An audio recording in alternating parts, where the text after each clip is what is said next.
Good morning, everybody. I'm going to adjust my camera here. Hi. We are back for another Bible story reading, and we've just gotten through Christmas. We did all of the Christmas stories. For those of you who are joining one of these videos for the very first time, let me tell you what we do here. We've been going through the different stories in the Bible, and there are a lot of them. This is for people who maybe don't know what the stories in the Bible are. Maybe you just haven't heard them, you weren't taught them, or maybe you only heard bits and pieces of them, or you were a little confused by them. Whatever the case is, we're doing this so people have an opportunity to participate intelligently in conversation when something about the Bible comes up. So let's say you're talking with somebody and they mention something about Saul in the Bible, and you're like, I don't know who Saul is. You might not want to participate in that conversation, but if you know who Saul is, you can say, oh, I know about that, and you can participate. On that note, we just got done with the Christmas stories, and now we are going back and picking up where we left off with the story of Saul in 1 Samuel. We are now in chapter 14 of 1 Samuel. To give you a recap of the first 14 chapters of Samuel, the people were tired of just taking direction from Samuel, and they wanted to have a king like everybody else had. So God gave them a king, and he said, it's not going to go very well for you by having a king, but I'll let you have one. So they got this king. His name is Saul, and Saul was kind of surprised that he became king, but he becomes king and he starts leading people into different battles. And some of them don't go so well. In the previous chapter, just to give you a refresher because it's been a little while since we were together, Samuel told Saul to wait for him, and he was going to come and make a sacrifice to the Lord. But Samuel didn't show up when the appointed time came. So Saul took it upon himself to do that. And Saul says, what have you done? This is terrible. This is not good. And so now they're being surrounded, and Let's see. I've got to catch myself up too. So now they're being surrounded, but and the Philistines. There's this Philistine army have taken control of this area that they're in, and so this is where we're going to pick up. We are in chapter 14 now. Now, a Philistine garrison took control of the pass at Michmash. That same day, Saul's son Johnathan said to the attendant who carried his weapons, come on, let's cross over to the Philistine garrison on the other side. However, he did not tell his father. Just real quick here, Johnathan is Saul's oldest son. Saul was staying under the pomegranate tree in Migron on the outskirts of Gibeath. The troops with him numbered about 600. Ahijah, who was wearing an ephod, was also there. He was the son of Ahitub, the brother of Ichabod, son of Phinehas, son of Eli, the Lord's priest of Shiloh. But the troops did not know that Johnathan had left. There were sharp columns of rock on both sides of the path that Johnathan intended to cross to reach the Philistine garrison. One was named Bozez and the other Seneh. One stood to the north in front of Michmash, the other to the south in front of Geba.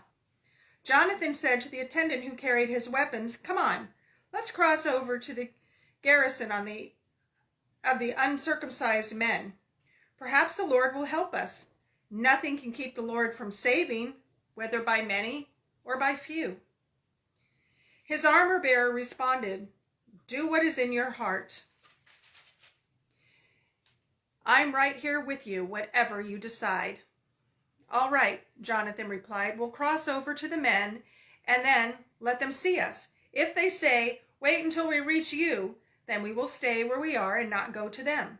But if they say, come on up, then we'll go up, because the Lord has handed them over to us. That will be our sign. They let themselves be seen by the Philistine garrison, and the Philistines said, look, the Hebrews are coming out of the holes where they've been hiding. The men of the garrisons called to Johnathan and his armor-bearer. Come on up, we'll teach you a lesson, they said. Follow me, Johnathan told his armor-bearer, for the Lord has handed them over to Israel. Johnathan climbed up using his hands and feet. With his armor-bearer behind him, Johnathan cut them down, and his armor-bearer followed and finished them off. In that first assault, Johnathan and his armor-bearer struck down about 20 men in a half-acre field. Terror spreading through the Philistine camp and the open fields to all the troops. Even the garrison and the raiding parties were terrified. The earth shook, and the terror spread from God. When Saul's watchmen in Gibeah of Benjamin looked, they saw the panicking troops scattering in every direction. So Saul said to the troops with them, call the roll and determine who has left us. They called the roll and saw that Johnathan and his armor-bearer were gone. Saul told Ahijah, bring the ark of God, for it is with the Israelites at this time. While Saul spoke to the priest, the panic in the Philistine camp increased in intensity. So Saul said to the priest, stop what you're doing. Saul and all the troops with him assembled and marched to the battle, and there the Philistines were frightened against each other in great confusion. There were Hebrews from the area who had gone earlier into the camp to join the Philistines, but even they joined the Israelites, who were with Saul and Johnathan. When all the Israelite men who had been hiding in the hill country of Ephraim heard that the Philistines were fleeing, they also joined Saul and Johnathan in the battle. So the Lord saved Israel that day. We're going to go ahead and stop there. That was only half of chapter 14, but this chapter is quite long. And so in order to be able to digest what we've just read, I don't normally stop in the middle of a chapter. I try to read the entire chapter, but we're going to go ahead and stop there today and pick up with the second half tomorrow. Remember, there are 3 ways that we look at Scripture. What does it say? We have to have reading comprehension. What was it saying to the people of the time? We have to understand what was going on with the culture and the history surrounding when this was written.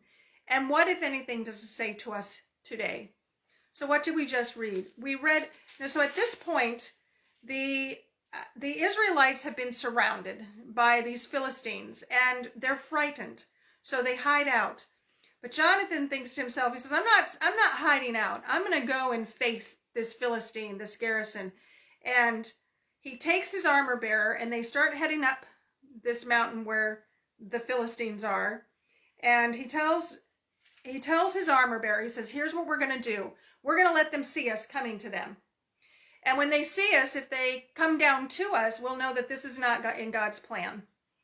But if they say, yeah, come on up here, then we'll go ahead and go up there, and we will know that God has delivered them into our hands.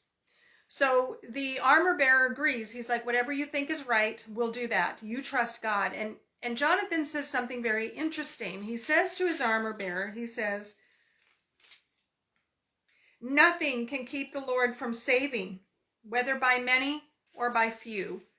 Johnathan knew that God was capable of doing anything, and it didn't matter whether he had 1 person or 1 million people, that if it was God's plan, then it would happen. And they would have favor with God. Because he knew the power of God. He understood the power of God. So sure enough, they get there, they're made scene, and the Philistine says, look at those Hebrews. What do they think they're doing? Hey, you come on up here. So they go up there, and immediately they slaughter. It says within, how many did they slaughter? 20-something, 20 men in a half-acre field. And that was in the first assault. So that they get up there, they assault all these men. And now these Israelites see, wait a minute, there's some confusion going on. What's going on up there with those Philistines? They see something happening. Well, the Philistines get terrified. Now all of a sudden the tables are reversed, and they're scared, and they scatter, and they start running. Well, it causes so much confusion in the Philistine camp that they start attacking themselves. They start killing themselves. So see, there was only 2 people, Johnathan and his armor bearer, but they get confused because they're so scared, and they start fighting each other. So God was able to use their numbers against them. But in the meantime, Saul had told Ahijah, who was part of the priesthood, he said, bring the ark of God, because they knew that only with God would they ever be successful. They would only be successful. But it turns out that these men that are hiding, you know, the Israelites that are hiding, they see that God is defeating these Philistines, and now all of a sudden they come out of hiding, and they're ready to do some more fighting. We are going to stop there, and when we get together the next time, we're going to go ahead and pick up with chapter 14, and we'll start with verse 20, 23, and 24. And we'll finish up that chapter. It's a lot to learn in one day. It's a lot to think about. I don't know that there is anything at this moment that we can take away from this until we finish the chapter. But I hope you learned something today, and I hope you join us for the second half of this. So in the meantime, have a great day. God bless you.